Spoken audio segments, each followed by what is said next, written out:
Ladies and gentlemen, welcome to a coffee with Mahavaja.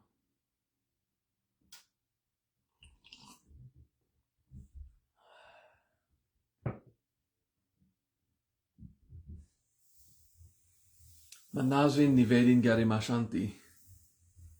Feel yourself in the body. Don't push down, just be there. And enjoy just breathing, feeling. If you feel empty, that's good. I mean, not if it means depression, it's a metaphor. If you feel empty in the sense, not troubled, not charged with stuff, it's good. If you feel empty in the terms of depression, well, I know a great tool called emotional integration. We'll talk about it another day. Nazvin Nivedin Garimashanti.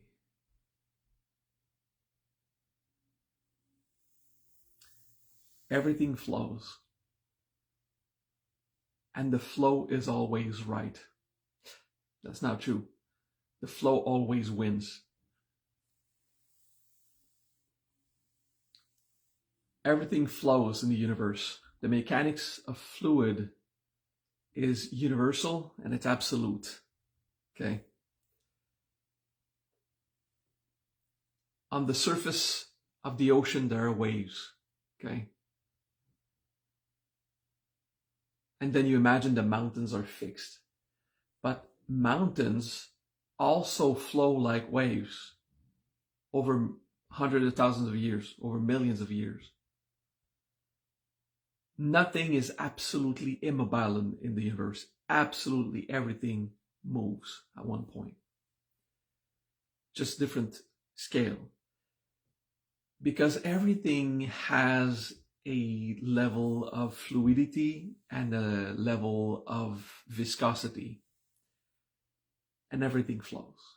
Like waves move and currents advance. Like the stream of a river, but everything flows. The mechanics of fluids is universal. Like this coffee is flowing.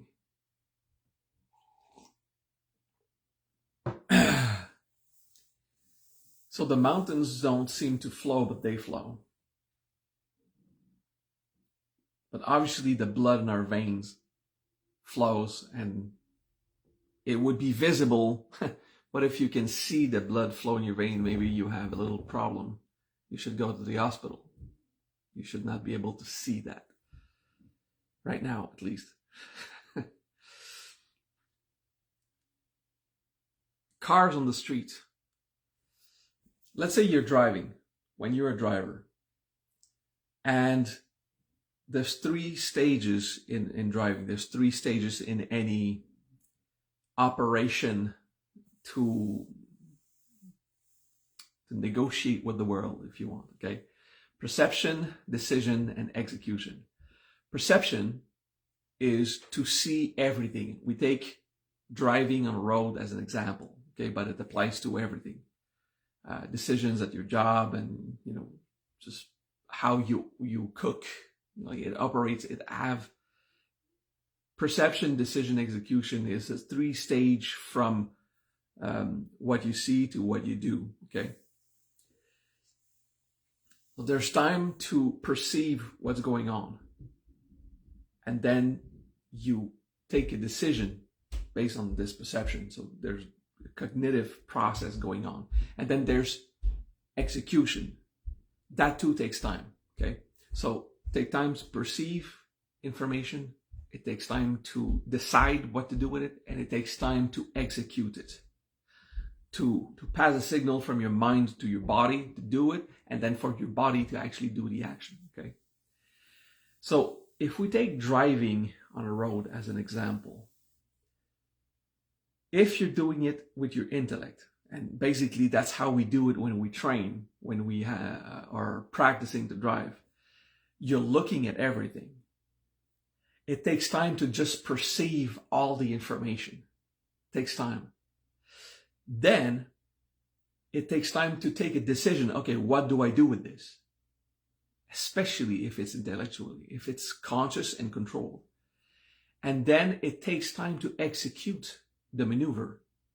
So when you're driving, if you're stuck in your head, if you're doing it everything mentally as a cognitive function, your driving is going to be erratic. Okay? And you're going to count yourself lucky that everyone else knows how to drive. Because when you drive before any other law, you must not percute an obstacle, and you must not become an obstacle for someone else to percute. Okay, that's basically before every law of driving. Don't hit something and don't be an obstacle to get hit. Okay, so that's above everything. But if you don't have the instinct of driving, you will become an obstacle often. And hopefully you won't hit anything, but you're too slow if you're stuck in your head. So this is where it's important, and I make a link with this flow teaching of the morning. This is where it's important to feel the flow. You need to have a cognitive understanding of the flow, but also a presence of being with the flow of traffic on the road. Because the flow is always right. You can think intellectually, and of course driving is just an example, but it's a very clear example. You can think they didn't have the right to go there. It was against the law. I was supposed to go. I was supposed to have a place in this universe, like on this highway or on this corner. Our opinion about who's right or wrong is completely invalid. The flow always wins. And on the street, everything flows. So, in a river, the water flows, it follows its bed, okay? But every atom of water has a force called the electromagnetic force. Okay, there's gravity that does a small pull to attract everything around. And there's electromagnetic force that pushes all the atoms away a certain distance. Or was it the strong force at the nucleus? Yeah, it's one of those. Anyway, there's a force in the atoms that make sure that no atoms will ever really collide, because the closer they come, the higher both of their resistance push them away and keep just a harmonious distance, okay? So in a river, everything flows and every single water particle flows, but none will ever percute another because of that atomic level force. However, on the street, there's no force preventing you from hitting any other car. We don't have that at the mechanical level. At the particle level or the quantum level, there's a force that maintains proper distance between every particle. But at the mechanical scale of the universe, where we operate, us humans and cars, there is no force that will ensure that you won't get too close to another object. If you hit a car, technically none of the atoms of your car is going to hit any of the atoms of the other car, because the cars will shape and adapt and basically destroy each other in a way that the atoms will never really touch, because no atom, and this is pretty cool, no atom in the universe really ever touches any other atom in the universe, except in rare moments where they are destroyed. It's like even in chemical bonds, they're kept together through a relationship of electrons, but they don't touch. They're just really close, okay? So if you feel the flow of cars on the street, if you feel the flow, the way that your intellect processes the information is, this car is getting close to me, I will accelerate, but I'm getting closer to that car in front, I will decelerate. So basically, I'm trying to keep that distance from everything else, like an atom in the river. We're trying to do that, but if you do it intellectually, it's just too much information. If you can feel the presence of the flow, you will naturally develop this space in you. I am responsible for my security and the security of everyone else on the street. And I will naturally keep the maximum distance between every other possible obstacle. So that if an obstacle gets close to you, you will accelerate away from it. But if it means getting closer to others, you will decelerate. And this produces a dance where you will have to manage your own car. You'll have to drive and take these decisions in function of preserving enough distance with every other obstacle. And then you'll be behaving like the atoms in the water of a river where no particles ever touch. It always keeps this distance, and there's a vacuum of space between every atom that expands and contracts. That's actually also what makes a metal expand when it is heated and contract when it is cold, because the temperature changes the vacuum space between the atoms. Okay. So a lot of scientific stuff today, and also social work, social engineering, like on the street when you're driving. If you can understand that teaching about the universal flow, okay, this is the concept of apsa, cohesion, okay? There's a constant experience of flow. And if you do all of this intellectually, if you try to control mechanically everything, it's going to be so long to perceive the information. It'll be so long to take a decision. It will be so long to execute a maneuver that you'll end up always in risk situations on the street. Because you'll be too square, too Cartesian, too locked in control and decision making. So especially when you drive, it's split-second moments. When you take life decisions, you get to feel the flow over days, not over microsecond. You know, on the street it's microsecond. It's everything just merging and adding. And if you're stuck in your head, you are slowed at the intellectual level, where your mind has to perceive, decide, execute. If you're in the flow, that's basically instinct driving. If you have the instinct of a skill set, all the information comes at you at once. All of this at once goes into a decision making, which is you're going to adapt in that flow and preserve the maximum distance between every possible obstacle in front, behind, and probably on the sides also. And you'll find this place on the flow, and your attitude as a human then will transpire in that instinct. Okay, so some drivers only drive by instinct. After a while, they have like 4 or 5 processes in their mind. So they're eating a sandwich, they're holding their sandwich and taking bite, okay, and then with their thumb they're switching the music on or the operations on their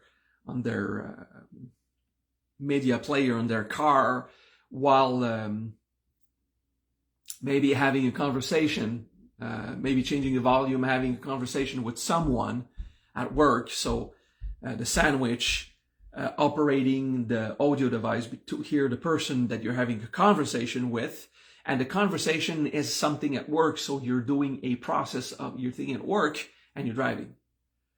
So 20% per process, maybe the selecting the selecting the level of volume is only 5%, and then the extra 15 goes to the thing at work, and you only have 20% of your processes on actual driving. So you count on instinct a lot.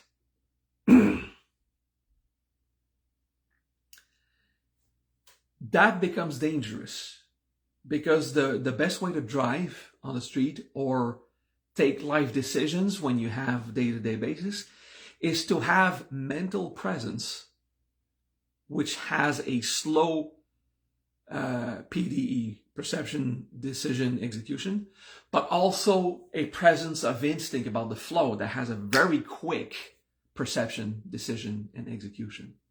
It's to have a balance of both, because you need clarity of mind. When you drive, you need to be present on the street, and it needs to have more than 50% of your mental process. And whatever else you do, you have to say to the other on the phone, on the freehand phone, I'm sorry, I'm driving right now. I didn't hear what you just said. That was too complex. Give me a sec, because what's going on now is important.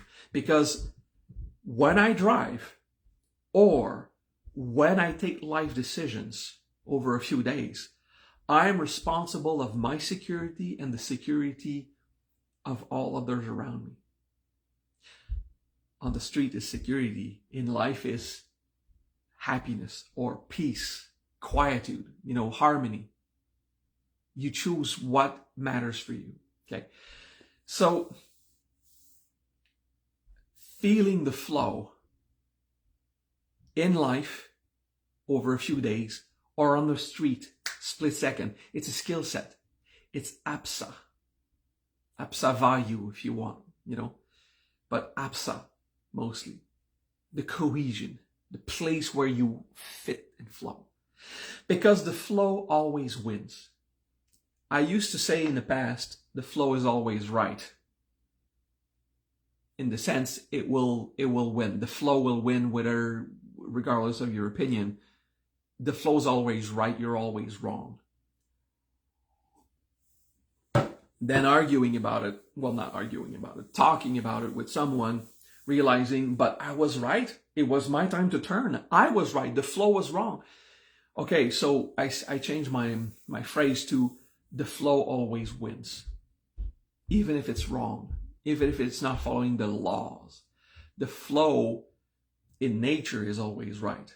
And legally, it always wins, regardless if it's right or wrong. Okay? The flow is where everything goes. So the politics of a country, mostly driven by the instinct of the people, and mildly driven by the intellectual understanding of its philosophers, deciders, moral guides, and politicians, which can be the same. Some politicians have a good morality, some don't, but some do. A lot of them do, actually. You have to change your mind. When you meet politicians, you realize that in their perception, they're really caring. And a few of them are corrupt, and a few of them don't give a shit about anyone else. But most of them have something good inside, okay? So the more you meet them, the more you realize there's a reason where they want to do politics. But anyway, we usually, haters will hate. We usually speak much more of the corrupted ones and the problematic ones. Anyway, forget politics. I don't want to open another parenthesis with this, okay? I have a very positive view of the world. Anyway, in the politics of a country, the instinct of what a people is what mostly drives a country, okay? The general instinct.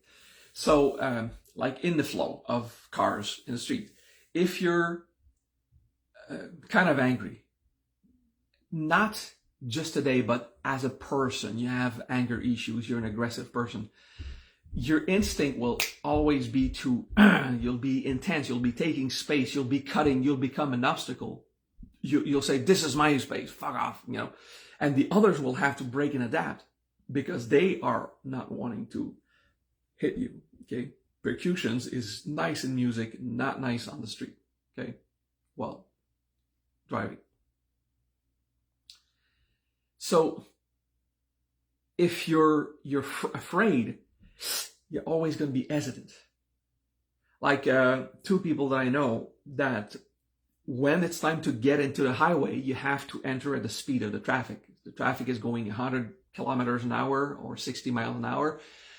You have to enter, but it's scary. So the fear makes them slow down. By slowing down, they're not adapting to the traffic. So someone else will have to slow down or they might hit them. They become a hindrance. They're not respecting the flow. Okay? So your insecurity can transform you into an obstacle. While it hopes to avoid you hitting something, it makes you more vulnerable to hitting something. If you're aggressive, you take too much space, which you'll take a space that the flow is not ready for you, and you could become an obstacle, or you could become too close to anyone else. If anyone breaks in front of you and you were not prepared because you took a space that there was no flow for you there. It was not your space in the flow. Okay. So, and it freaks me out. I'm on the passenger street and then I see the other, it's time to accelerate and the foot can't, their foot simply can't press on it because it's scary. There's cars going fast on my left. And I'm like, bro, you have to get into this freaking flow. You really do have to get in the freaking flow. Anyway.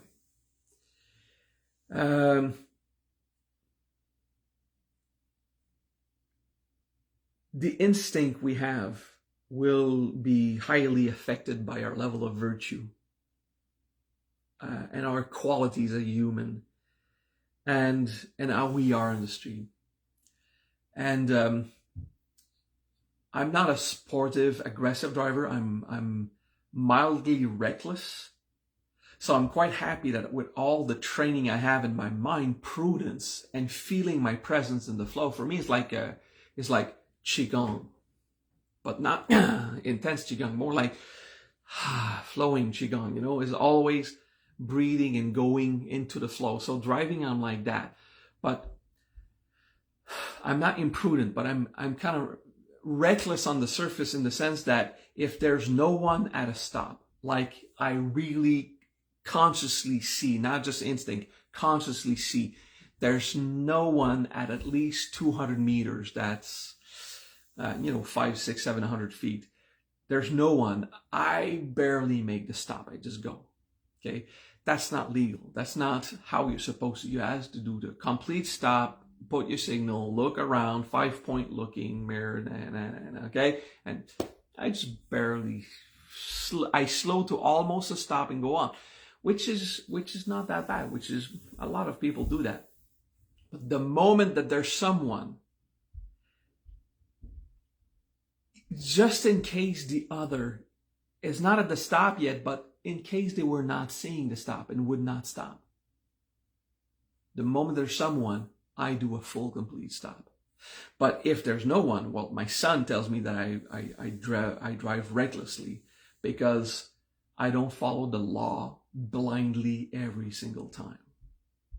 But I'm talking about driving on the street. I follow the law about finances, about how to take care of my own property and other people's property and stuff like that. And on the street, when there's absolute, I cannot imagine there could be a problem, I slow down to 1 kilometer an hour. It's almost a stop and just keep going. I don't lose a 2 second to, okay. So that's reckless for me. And that's okay, but I enter on the highway at exactly good speed. Why is that? Because I was an angry person, not an aggressive driver, but an angry person, okay? Angry defensive, not angry aggressive, angry defensive, I have to be ready, take a step back. And that caused me, not only in driving, but also in my life decisions, to see threats where there were no threats. All I had to do is follow the flow, take responsible, clearly observed, responsible decisions. Okay, so hopefully you can see yourself when I speak about myself is for you to observe possibilities in you. And I'm still afraid of the entire world sometimes. In the jungle, I feel that at any point someone could come and attack me, but I don't feel threatened right now. I don't feel immediate threats like at any level. But I know it's something like an apprehension I have. Is it prudence? No. Prudence would not have this emotional weight inside. It is defensive. Defensive is not prudent. Parenthesis here, to be prudent and to be defensive as a style of person looks exactly the same from the outside. But defensive has a potential emotional charge.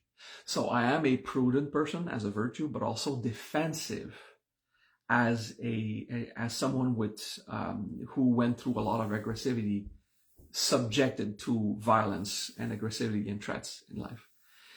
And it is for me to process. I talk about it and I feel the potentials are there. And yes, I do my work on myself, one day at a time, which is good. It's also nice to know that I can recognize myself, that I'm not pretending to be only prudent because on the surface, it looks like I'm always prudent. Yeah. You see, you have to feel. How does it feel? Because when you do your personal growth, the flow will always win. It doesn't matter how I see myself. The flow inside will always win. The circulation of my potentials will always win. It is always right. It always will succeed. Regardless of how beautiful a perception I want to have of myself. I look at myself so prudent, so careful all the time. Yeah, you're defensive.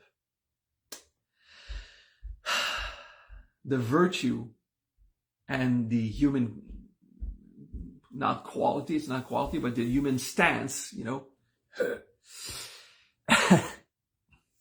not the same. It takes some time to do the personal growth about it. Going back to driving on the street. It is okay to not be a perfect human being because perfection is highly overrated. It is an illusion. And once you realize perfection is an illusion, imperfection disappears also. Imperfection ceases to exist. And you will always be driven in the flow around you according to your flow inside. It also applies on life decisions, day to day. How is your life decisions? Especially when you do big decisions, you'll have this intense, aggressive stance or prudent but defensive and sometimes scared stance, worried. You'll feel the flow inside you, pulling you back, pushing you forward. And you're not harmoniously just following the flow. Okay? You can be a builder, and that means to go forward, but it's not aggressive. It is constructive. You can be prudent, which will make you more careful about your place and always keep a distance with possible obstacles. I'm talking about life decisions. Keep enough space between that decision and every possible other decision. Talking in business, I was screwed 5 times in business because I was such a fundamentally good person and I wanted to be loved so much that I always wanted to believe everyone is so trustworthy and we're together. I know the guy for 15 years. He'll never betray me. But I never handled money with that guy and he screwed me 5 times, okay? I had 7 businesses in my life, well, 8 now. And the first 5 I got screwed. Someone just stole everything and disappeared. Forget it, what the law could do with me. If I don't have the money to defend myself, it's over. Start over from scratch. I was stealing everything twice. I was lied to. I was given a bad deal. Someone took the money from the shared account and just did something else with it. I was not consulted in major decisions. I mean, so many things happened because I trusted everyone blindly. Okay, so let me tell you about the test of integrity. Okay, the test of integrity is everyone always looks nice until something troubles them, and out of nowhere, like completely unexpected, this person betrayed you or did something aggressive or something that is unpleasant, arrogant, or violent, or manipulative or lying. You know, you've had these experiences, and why are you so shocked when someone does something so unexpected? That's because you were filled with false hope, so much dreaming that everyone is good, wanting to be loved so much, wanting to love back so much, that you always have in mind that everyone are super good people. This is naive. This is innocent. This is stupid of you, of me.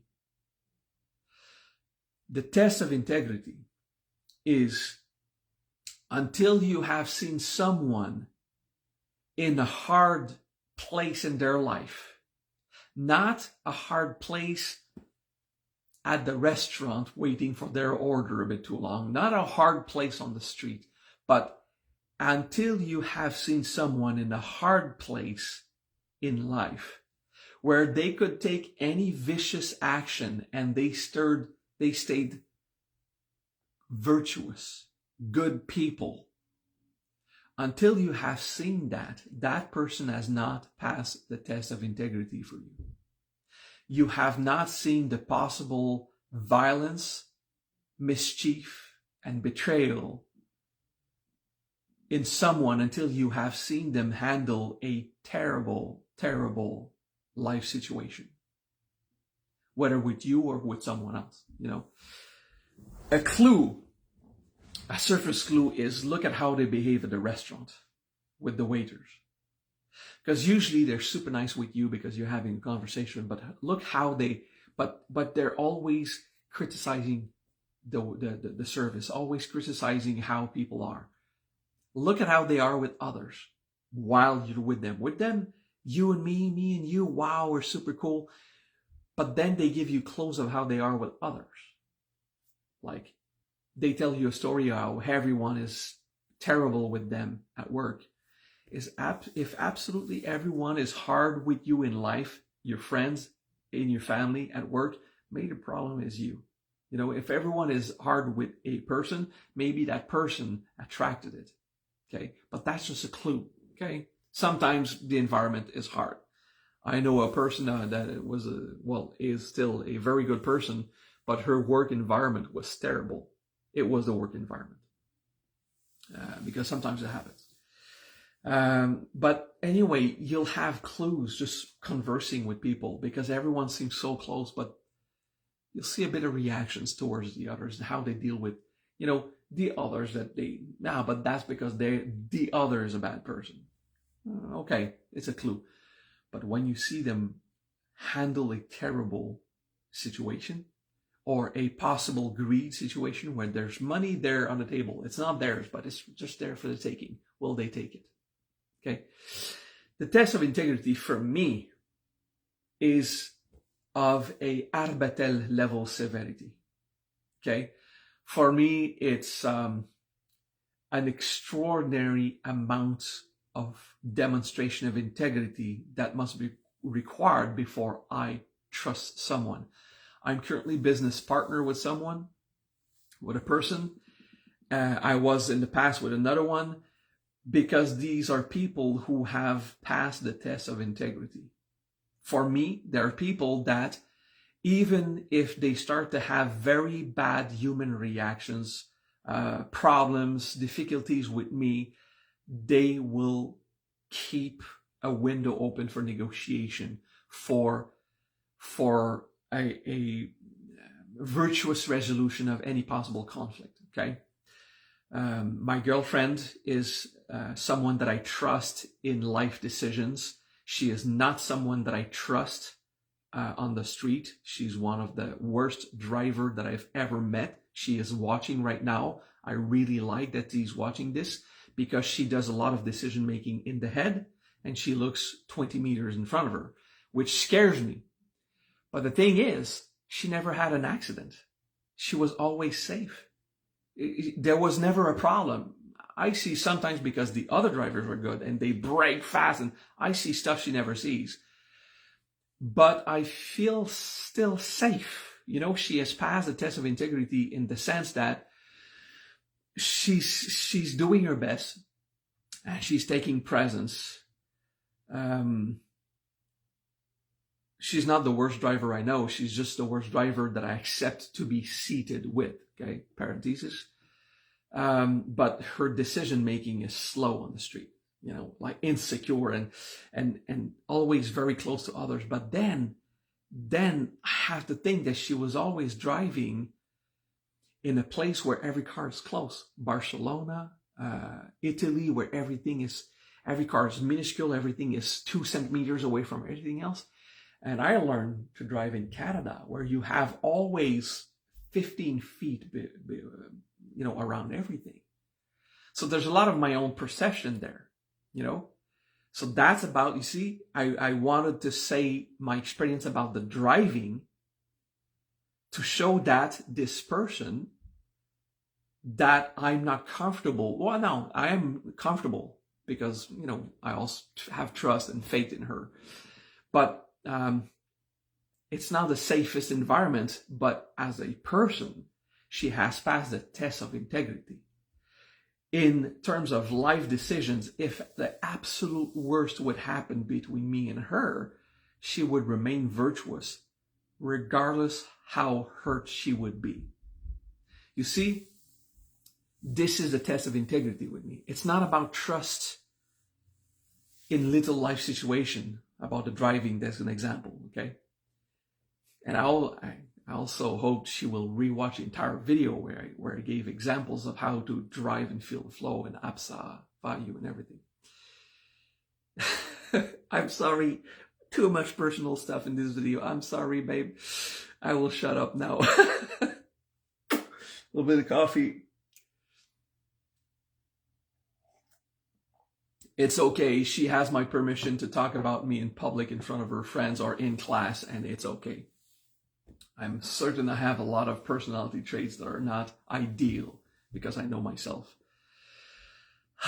You see, I like to laugh at these things. She doesn't, but I like to laugh at these things. I laugh at laughing at myself, laughing at the situation, laughing. It's like, it's a reaction, but it's in Canada, we call it yellow laughter. It's like, I prefer to take it positively, even if I'm still reacting. Okay? Just chill. The test of integrity is something that I spoke yesterday to someone who was having a terrible time. And still is. The test of integrity is you will always believe that everyone is absolutely a good person. And that is naive. You never know who people really are until they have demonstrated their level of integrity for you. The test of integrity is not pass or not pass. It's once you've seen someone, now you have tested their integrity or their integrity was tested. And you've seen it, you understand it, and you know how much you can trust someone and how far you can go with that person. The test of integrity is how I choose everyone I get close to in life.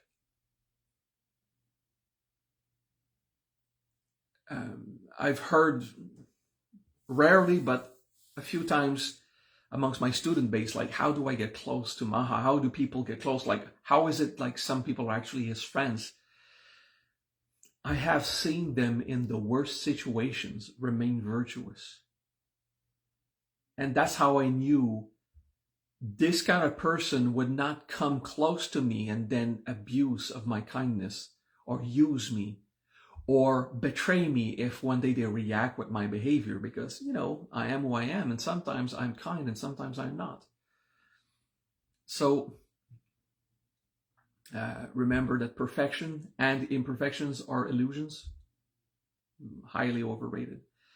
So the test of integrity is something super important for us to understand. This class is about the flow always wins. The flow always wins. Whether you're right or wrong, whether they had the right to turn left or right, whether they had the right to take the money or not, nature will just keep flowing. This is apsa, okay? An apsa value, if you want. It is the flow. The flow will always win. Another system, I would say, it's the Purusha Vyakti. Okay, in the Partiva Yoga, is the Purusha Vyakti. It's nature manifests itself how it does. The flow always ends up being the flow. And when you're powerful, you have an effect on the flow. But on the street, don't push another car. You might hit an obstacle. You have to get in the flow and hope that the other is also modulating their place. Keep a maximum amount of distance between every possible obstacle around you, in front and the back mostly, and then on the sides. This is not Raven. This is not how we write it. Purusha Vyakti, just forget it. It's okay. It's in the Partiva Yoga system. It doesn't really matter right now. So the flow is something that you want to live and feel by instinct. You discover it on the street because it is immediate, but then you apply it in life to, as life events flow, to feel them and take a place, take a space, and then affect with your decision the flow of life around you. So it's not just you adapting to life, but you managing your life by taking strong, affecting decisions that also will not preclude an obstacle, that will not conflict with the rest of the flow.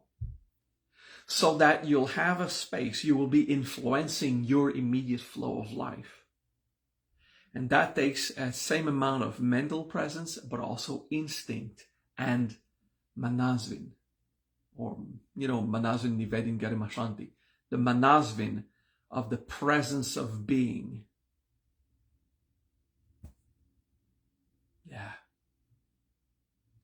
To feel the flow, practice Qigong. Yoga will not teach you that flow thing as much, because yoga is still movement, stillness, and